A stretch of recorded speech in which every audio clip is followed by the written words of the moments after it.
Well, welcome back, everyone. This is Mrs. Hanson again, carrying on with our Chapter 2 lessons. We're up to Section 4, which is actually quite a short section. Carbon atoms with formal charges, and they were highlighted a little bit in Chapter 1 as well.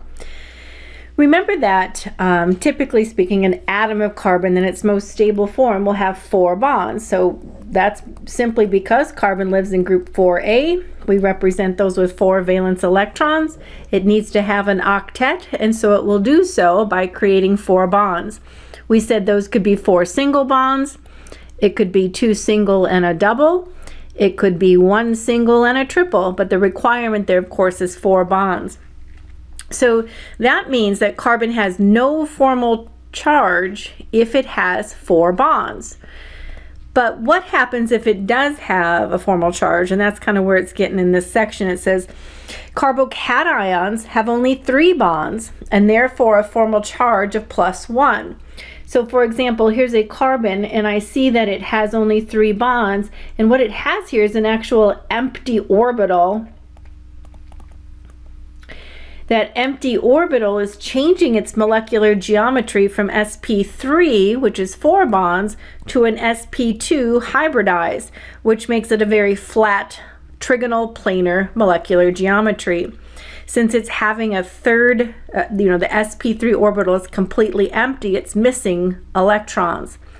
So here's an example of a carbocation. I see that it only has 2 bonds, therefore I know that it has a third bond as a hydrogen. We just don't see it. And here at the terminal position, I can see that it has a formal charge of +1, meaning it has just 3 bonds, meaning it must have 2 hydrogens. Even though they're not drawn, we know they're there.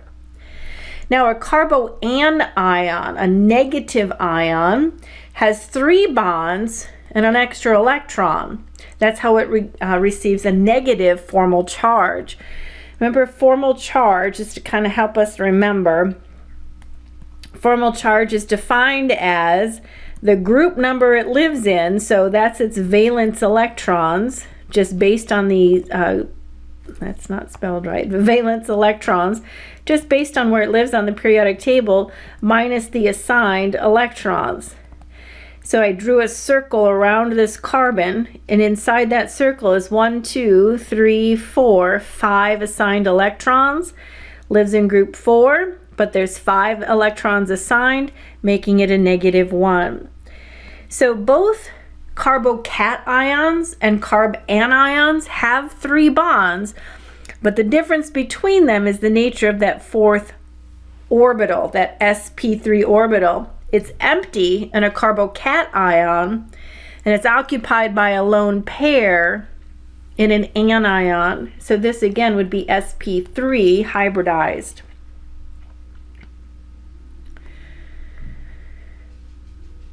When we look at bond line structures, we're going to practice identifying lone pairs of electrons. And sometimes we see the electrons are drawn, and oftentimes we see that they're not drawn. So the dots are optional, but what must always be included is the formal charge. So for example, if I see in this chain, I see an oxygen written with a -1, I now know that this has a formal charge of -1.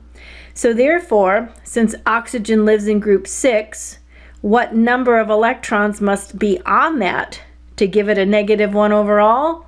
And we could see that that would be 7 electrons. 6 minus 7 is a -1. So assigned electrons would be the one in the bond and 3 sets of lone pair electrons, giving it a -1 charge. So even though they're not there, I know they're there because I can see the -1. Oxygen has really 3 possible bonding patterns. You need to know these. And remember that this is the same 3 patterns for any second row atom with 5, 6, or 7 valence electrons. 5 valence electrons is nitrogen, 6 valence electrons is oxygen, 7 valence electrons would be any halogen. An oxygen that has 7 electrons will always have a negative formal charge. That's what we just practiced. So I know that there's 3 sets of dots. 1 bond and 3 lone pairs is a negative charge. If oxygen, who has no formal charge, must have 2 bonds and 2 lone pairs. That's just based on its electron dot configuration. We're going to have no formal charge. And if oxygen has 3 bonds and 1 lone pair, now it's going to have a +1 formal charge, very similar to what the hydronium polyatomic ion is, that H3O+. So again, we're looking at -1 with 7 electrons, no charge if it has 2 sets of paired electrons and 2 bonds, and a +1 charge if it has 2 bonds and only 1 lone pair of electrons. So let's practice some of that skill. All right, draw all the lone pairs of the electrons on this particular structure. And again, I'm just drawing these from your homework problems to help you with practice. Here's an oxygen, and it has a plus formal charge. Oxygen lives in group 6A. To have a formal charge of +1, it means it only has 5 assigned electrons. How many does it have so far?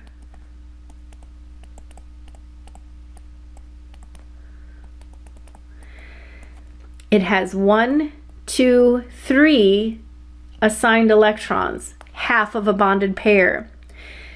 It needs to have 5, so I'm going to add 1 set of lone pair electrons to achieve the positive charge. 3 bonds, remember this chart? 3 bonds and 1 lone pair. Well, that's exactly what we have here. 3 bonds and 1 lone pair to give it a +1 charge. Let's try these. Here's oxygen with no formal charge. There's no plus or minus indicated. So we know, therefore, to no formal charge, it needs 2 bonds, which it has, and 2 sets of electron pairs. Here is an oxygen with 2 bonds. It needs 2 sets of lone pairs. Here is an oxygen with 2 bonds. It needs 2 sets of lone pairs. So both of these homework examples gave us no charges. All right. How about these examples from your homework? I pulled one that had a negative and one that had a positive, and this one up here with no formal charge. So that means that I can finish that off. 2 bonds and 2 sets of dots means no formal charge. 1 bond and 3 sets of dots means it's a -1. Let's remember why. There are 6 valence electrons in the oxygen based on the fact it lives in group 6A. There are 1, 2, 3, 4, 5, 6, 7 assigned electrons, giving it a formal charge of -1. So we needed 3 sets of dots to complete that.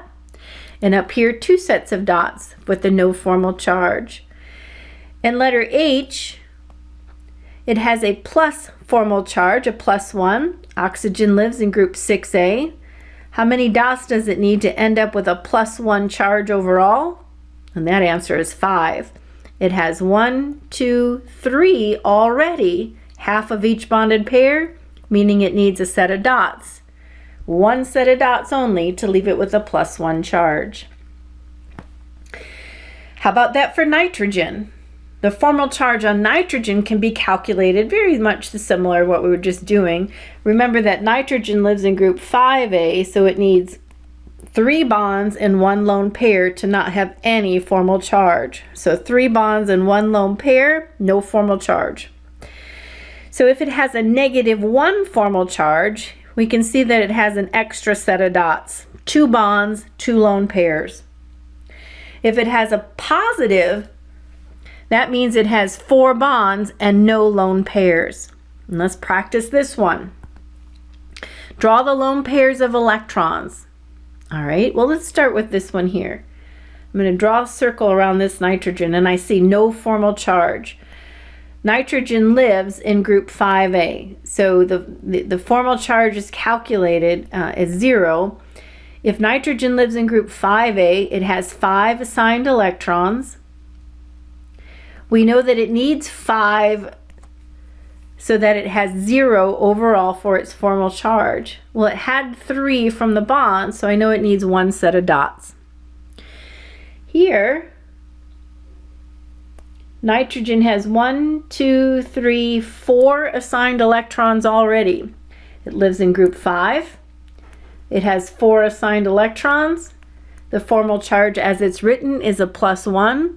So that doesn't get any dots at all. So that falls under this guy. If it's a +1, it has no dots on it. That's how it's left with a positive formal charge. Here are some more from your homework. Notice here, this nitrogen has no formal charge. Nitrogen lives in group 5. It must be assigned 5 electrons to end up with a 0 formal charge. So far, it has 3 assigned electrons. So therefore, I know it needs a set of dots, 1 set of dots. Here's a nitrogen. Right now, it has 1, 2, 3, 4 assigned electrons. It lives in group 5. There's 4 assigned electrons, leaving me a +1 formal charge. This receives no further dots. And here, nitrogen is assigned 1, 2 electrons so far. So here, nitrogen lives in group 5. I want the overall to end with a -1. That's its formal charge. So I can see that it needs 4 more. That's a +1, Linda. 5 minus 6 is a -1. So I can see it needs 6 more electrons. 1, 2, 3, 4, 5, 6, 7, 8. What is going on in my head? This nitrogen, it lives in group 5A. It needs to have an overall charge of -1. It has 2 assigned electrons already, right? So I already have the 2 there. So it means I need to subtract 3 more. And so what will that look like? 2 sets of dots. Nitrogen with 2 single bonds and 2 sets of dots will end up with a formal charge overall of a -1. Just getting it correct. 1, 2, 3, 4, 5, 6 assigned electrons, giving me a -1 overall. Oh, I worked through that one. Thank you. In our 6th section, we turn our attention to a dashed, wedged approach to drawing molecules in a 3-dimensional way. So knowing that it's very difficult, and this truly is the heart of chemistry, is trying to envision molecules in a 3-dimensional space when they lie flat on a piece of paper that we've drawn on. So we're going to practice using a dashed line and solid wedges to show groups that point back into the paper and those that point out of the paper. For instance, the carbon backbone of this particular structure all lies in the same plane. And I know that because they're all solid lines. If I see a wedge attaching to an atom, it means that it's coming out of the plane. It's coming out right at you in a 3-dimensional shape. So it's coming out of the paper. And if you see a dashed line, like this here, this represents that it's behind the plane. So again, the carbon backbone all lies within the same plane.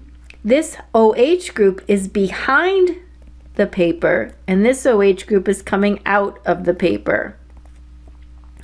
Here I'm noticing that this is a wedge. This is kind of coming out. This bicyclic structure is coming out of the paper at me, as is this bromine. And the methyl group will actually be behind the paper.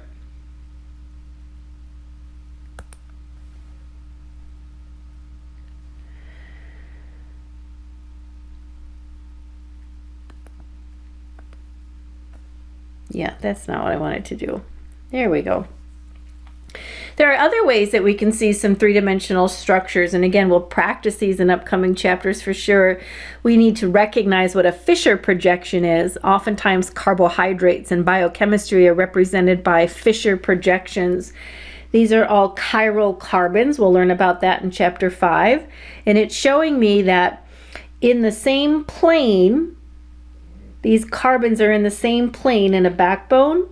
So all of these in the up and down, and these are actually coming out as wedges. They're kind of coming out to hug you, and then up above here are the dashes. So again, we'll practice those, but recognize complex carbohydrates, for example, acyclic compounds can be used in Fischer projections. Very quick way to show three-dimensional structures, and we'll practice drawing, especially in chapter 5 when we get to chirality. There's a Haworth projection, which are true for cyclic structures. For instance, if I take this carbon and actually attach it to this carbon to create a cyclic structure, we could turn it into a Haworth projection. And we see a few of these already. These are bicyclic compounds where there's two rings that are actually fused together.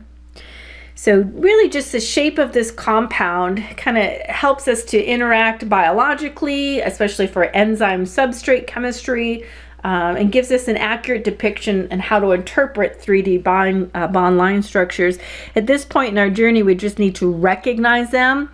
It's not a point of mastery to draw them just yet, but right now I want you to recognize, what does the dash and the wedge represent? What is a Fischer projection? What is a Haworth projection? And how would we show a bicyclic structure such as what we have here? So just keep in mind, if we have an sp3 carbon, two of the bonds lie in the same plane.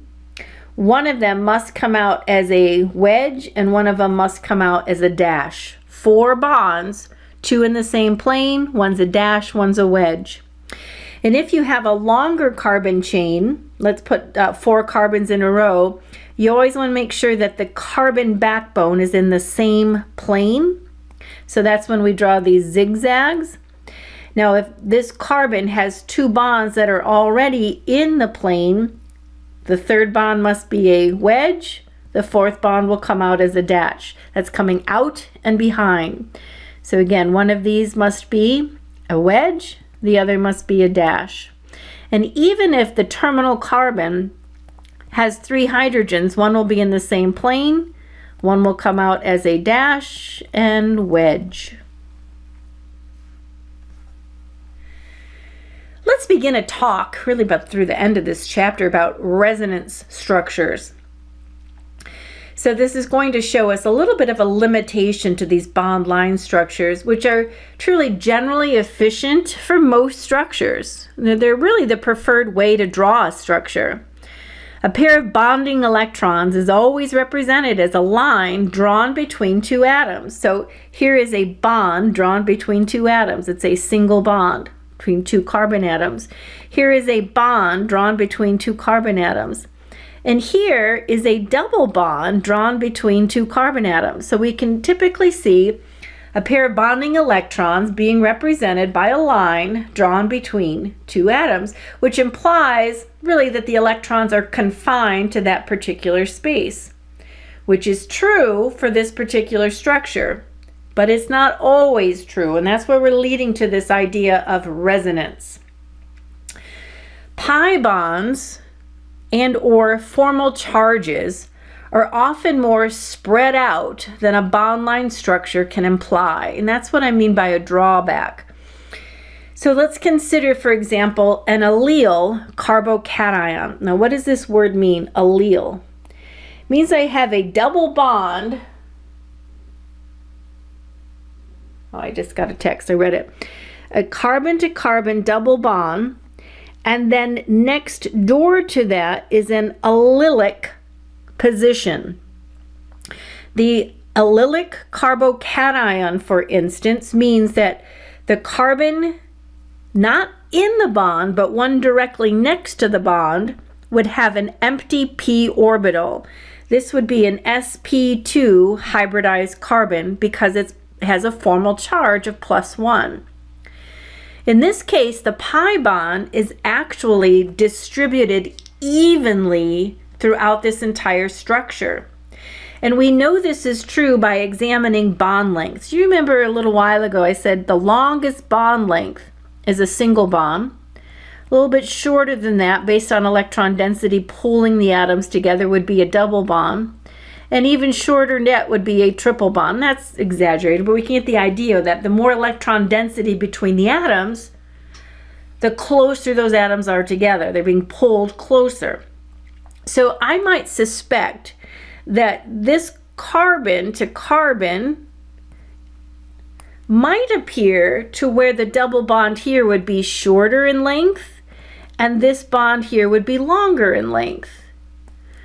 If that is indeed true, we would expect a difference in length between the position of carbon 1 and 2, which would be shorter than the bond length between carbon 2 and 3. But what we have found is this is not true when there's an empty orbital in the allylic position of the double bond. When I say allylic position, the two carbons in the double bond, one position next to it is the allylic position. But what we find is equal bond lengths. And that's critical in understanding the term resonance. It's not a single, it's not a double, but it's a hybrid of both. And so oftentimes you would see this hybrid structure with an even distribution of the electron density of that pi bond between carbon 1, 2, and 3. So carbon 2 has an equal distribution of bond length to the first as well as the third, and kind of a spread out pi bond in equal directions from carbon 2. That's what the term resonance means, a delocalized pi bond. By delocalized, I mean it's not spending its entire time between carbon 1 and 2. It's not spending its entire time between carbon 2 and 3, but it's evenly distributed in all directions. So that's what we're going to refer to as a delocalized pi bond. So if all the carbon atoms, which they did in that allylic position, have an unhybridized p orbital, then they all overlap side by side. So you see this position here. A moment ago we had this represented as a double bond and a positive charge, but there's no difference in its actual electron orbital. Since they all have the ability to overlap, they are said to be delocalized electrons, that they will distribute themselves equally through all of 3 of those p orbitals. Now, if you see an sp2 hybridized carbon, you know that it will exhibit resonance. So how can we use a bond line structure to accurately depict the equal distribution of the pi bond? And that's what you'll start to see when we represent resonance structures.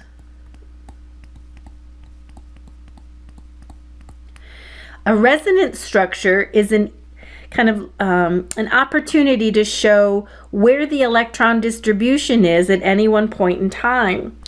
Notice this resonance arrow is a double-headed arrow. That term, that little arrow there, is critically important to represent resonance, saying these are 2 equal structures. They are both valid ways to draw that particular structure of the allylic carbocation. When you compare a set of arrows that point forward and back, keep in mind that's something that we learned represents chemical equilibrium. That's not what we're representing here. It's not to say that this compound turns into this compound, which then turns back. It's not going back and forth. They are equally present.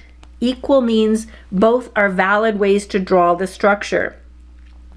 So the pi electrons actually exist on both sides of that middle carbon, and so you represent both structures in terms of resonance. 2 valid structures to represent the compound. And if you think about what we refer to as a hybrid compound, That's where we would represent equal bond lengths with dashed lines to say it is delocalized from carbon 2. The pi bond is equally distributed back to carbon 1 and out to carbon 3, an equal distribution of the pi bond. Now, to show that hybrid structure, we represent that with compound A, where the double bond is between carbon 1 and 2. And then we represent that in compound B by representing that between carbon 2 and 3. Keep in mind, I'm not just flipping over the structure, I'm actually moving the pi bond. So because neither of these contributors exist, it's not saying this one flips to this one and then this one flips back. It doesn't mean that at all. It's the average or hybrid is much more appropriate. So think of this analogy. A nectarine is a hybrid. It's formed by mixing a peach and a plum. I didn't know that. A peach and a plum. So a nectarine really doesn't switch back and forth between being a peach and a plum. It's just always a nectarine. The same is true for a resonance structure. This compound doesn't really exist like this, and then flip to this, and then flip back, but it exists as a delocalized pi bond in which we have an equal distribution of charge. So the bond line structure using resonance structures uses a double-headed arrow to say the structure is not truly the first, it's not truly the second, but really represents the hybrid picture of both. These delocalized electrons, which spread out, therefore have a lower energy, and lower energy means much more stable. So anytime a molecule possesses resonance, it is a much more stabilized molecule. And electrons exist in orbitals that grant us that span this greater distance, giving electrons more freedom to move around. Therefore, of course, it's going to minimize repulsions. So electrons spend time close to multiple nuclei all at once and maximize attractions.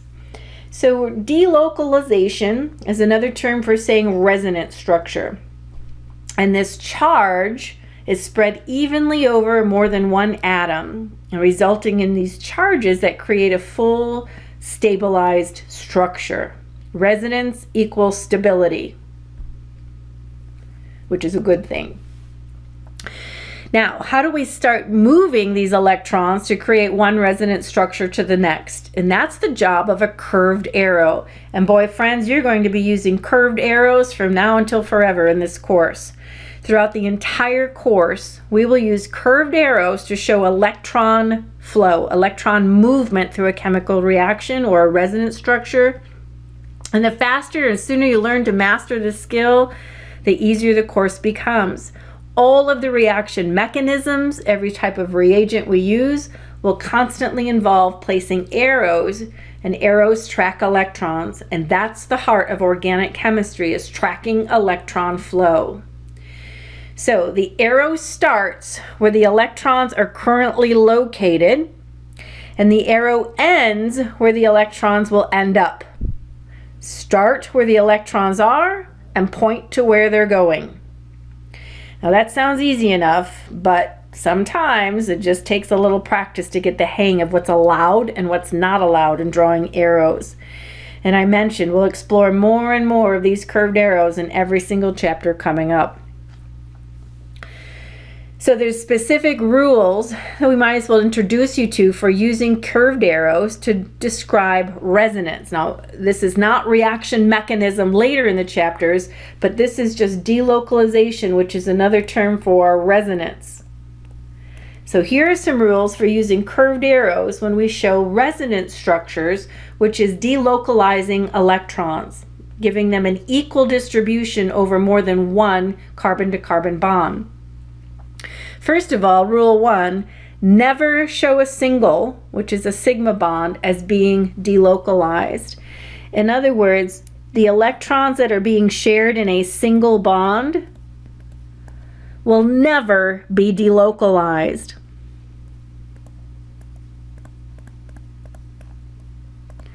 If you were to delocalize, there I got it.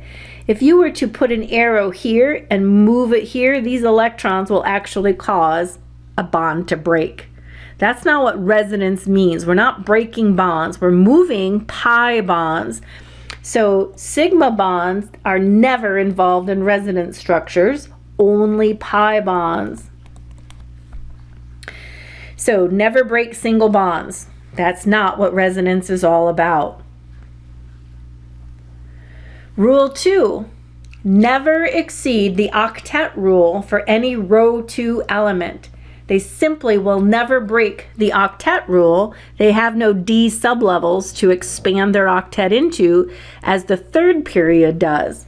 Now remember, when we wrote out our electron configurations, the first period, 1s2, the second period, 2s2, 2p6, third period, 3s2. Notice that it's the third period before you ever get to a d orbital. So here, the second period does not have d orbitals to expand the octet in.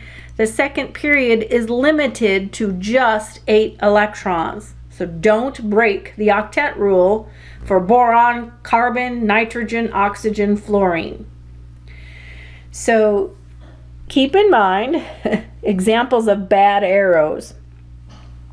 If I have an arrow moving a pair of electrons, I would end up with a double bond, which would put too many bonds on carbon. Bad arrow. Here is a set of electrons being made into a bond. Too many bonds on nitrogen. Bad arrow.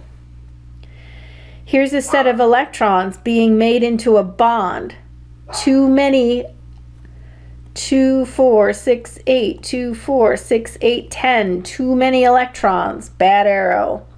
And again, if I took a pair of electrons and made them into a double bond, this carbon, which has 2 hydrogens on it, has too many electrons. That's a bad arrow. Never break the octet rule for row 2. They may certainly have less than 8 electrons, and they would do so by developing formal charges, but they will not expand their octet. So let's practice what that means. Is this a good arrow or a bad arrow? So ask yourself these 2 questions. Does the tail of the curved arrow start at a pi bond? All right, so let's make sure we understand. Does the tail start at a pi bond? And the answer is yes. Does the head of the curved arrow violate the octet rule? Well, the answer to that lies in looking at what we have. This is a positive charge. So that means this carbon has 1, 2, 3 bonds. The 4th bond is empty. So even though it's not there, there is a hydrogen there. So let's move these electrons and see what would happen. If I moved those electrons, the double bond then places here, and I still have that hydrogen. Does that carbon break the octet rule? The answer is 1, 2, 3, 4. That's perfect. That's the octet rule at its best. So because this plus sign meant that there was an empty orbital, that it's a carbocation, sp2 hybridized, this is a very valid arrow. This is a good arrow. I did not break the octet rule, and I originated at a pi bond. Remember that to originate, you have to be at a pi bond or a pair of electrons, a lone pair, not a single bond. Is this a good arrow? And the answer was yes. The tail originated at a pi bond, yay! And the positive carbocation had an empty orbital, so there was indeed room for that 4th bond, and we did not violate the octet rule. How about another example from your homework? Is this a good arrow? Well, let's see. Right now, nitrogen has 1, 2, 3, 4 assigned electrons. That's why we see it having a positive formal charge. Draw the result and see what would happen. This nitrogen now would have a double bond, carbon, hydrogen, hydrogen. Did we break any rule? Well, rule 1 says, did the tail originate at a pi bond? So rule 1 is good.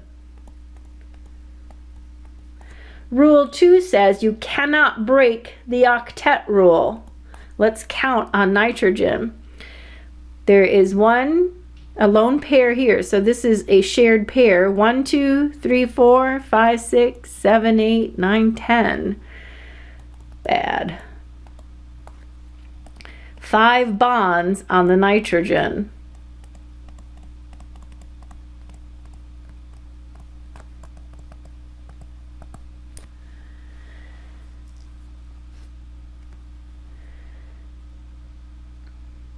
Yep, we found that. Is this good or bad? Well, let's draw it out and see what we have. This carbon has 4 bonds, so there's no hydrogen there. But if I move a set of electrons, that's going to create a double bond. The oxygen then has just 1 set because we've moved a pair in. Does that break any rules? First of all, rule 1 says the tail has to start at a pi bond or a set of electrons. So rule 1 is good. The tail is starting at a pair of electrons, not a single bond. That's the critical thing there. Rule 1 says never start at a single bond, and we're good with that. Rule 2 says, are you breaking the octet rule? Well, look at here. Here's the carbon with 1, 2, 3, 4, 5 bonds. So rule 2 says bad. This carbon ended up with 5 bonds. That is not a valid arrow.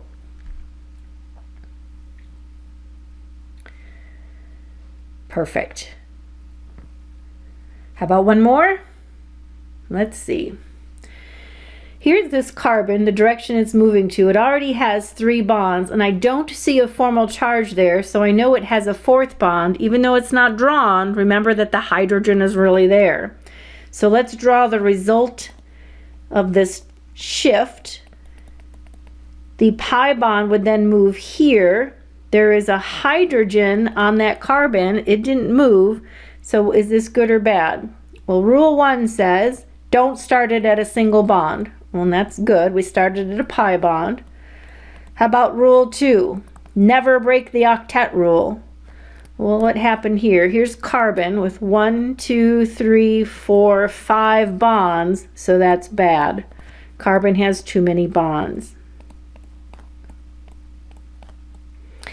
Now, visually, keep in mind, you have to remember to consider the hydrogens. That's the trick. And often as a beginning student, you might forget that. But this 4th bond is present. I don't have to show it. It's a line structure, but I know it's there.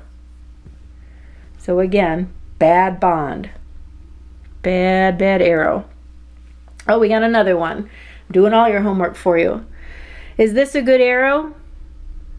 Rule 1 says, I can never, ever, ever start at a single bond. So right off the bat, I broke rule 1. I cannot start the arrow at a single bond.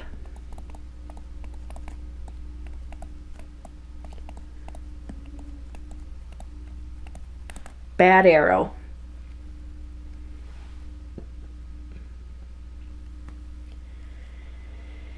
If we have formal charges in resonance structures, we need to consider those and moving our curved arrows around. So as we're deriving resonance structures, you'll often have one or maybe even several formal charges to contend with. And so remember, we are required to indicate the formal charge. All valid Lewis structures require formal charges to be drawn. So as we begin practicing, what structure results as a term of, the curved arrows, we want to make sure that we incorporate the formal charges needed. So for instance, here we have a structure with 2 curved arrows moving electrons, and these are good arrows, so I just want to draw what's there. So the other side, this is what we're trying to draw.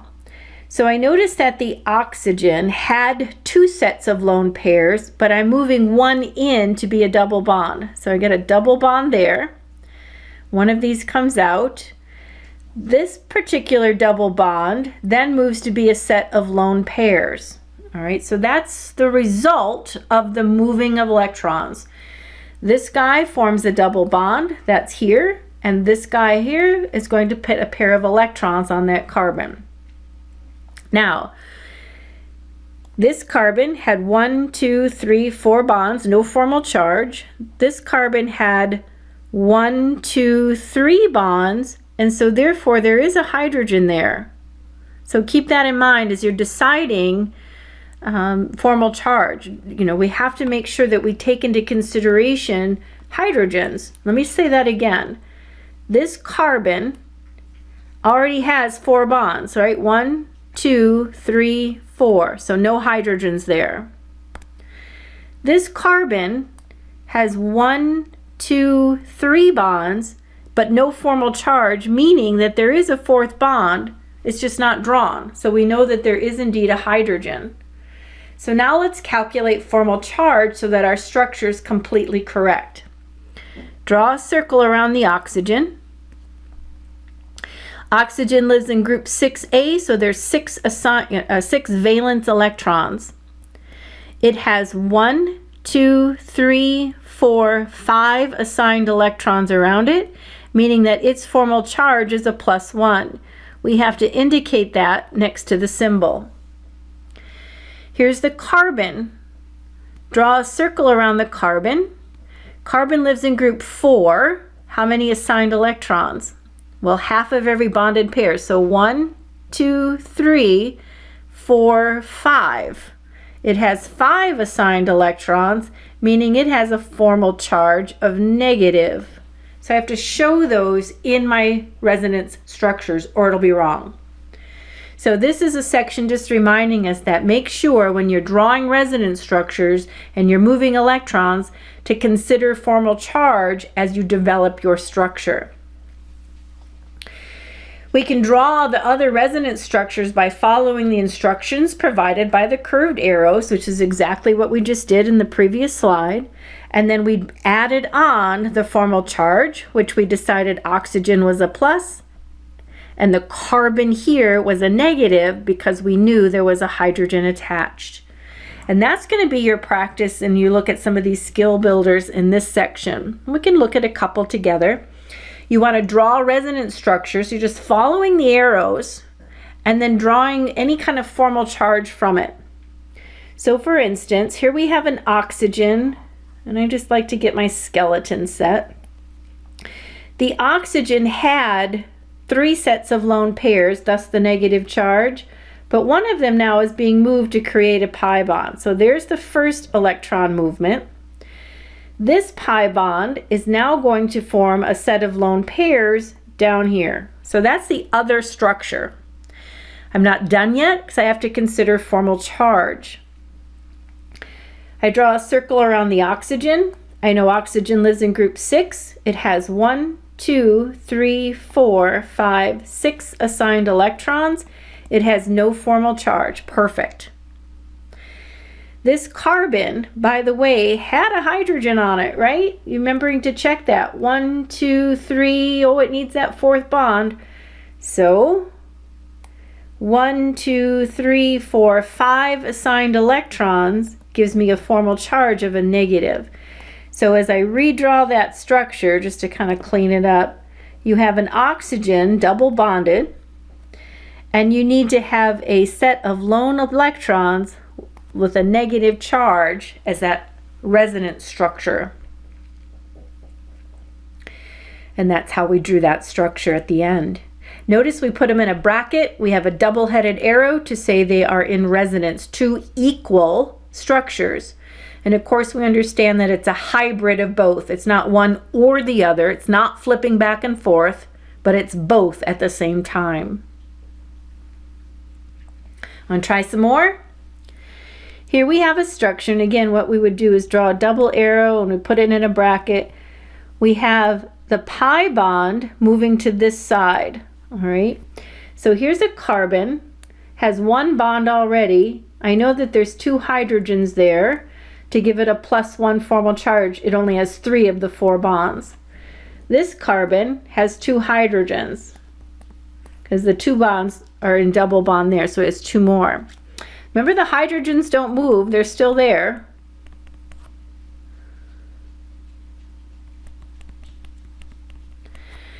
This carbon now over here has 4 bonds, 2 of them to hydrogens, the other 2 in a double. This is now where the positive formal charge has ended up on the first carbon. That's an allylic double bond.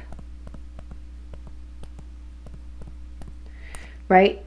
The carbon directly next to the double bond is a positive. It's an allylic carbocation.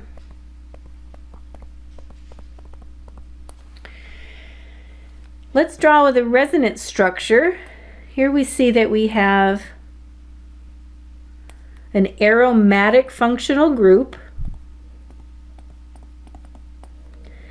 This is a alcohol, just to kind of keep practicing those.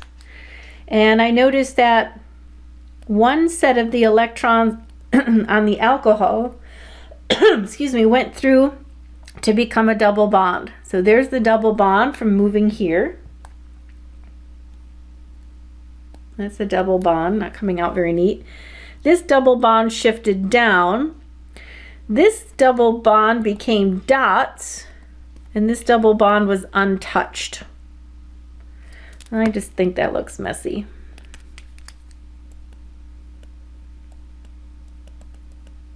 That's a little better. So that's our resulting resonance structures. Again, it's not one or the other. They're not flipping back or forth. What about formal charge here on any of these? Oxygen has 1, 2, 3, 4, 5 assigned electrons. So it right now has a positive formal charge. You see one down here as well. This carbon, 1, 2, 3, this had a hydrogen on it, didn't it? To have that 4th bond, so the hydrogen's still there. 1, 2, 3, 4, 5. It only needs 4, so this is a minus formal charge. And that's what we've drawn. Sometimes you're asked to go the other way and look at the 2 resonance structures and try drawing the arrows that would bring you from one to the other. So as you approach these types of problems, I recommend that you kind of think about where the dots are to begin with, and kind of remember, even though they're not there, we know they're there.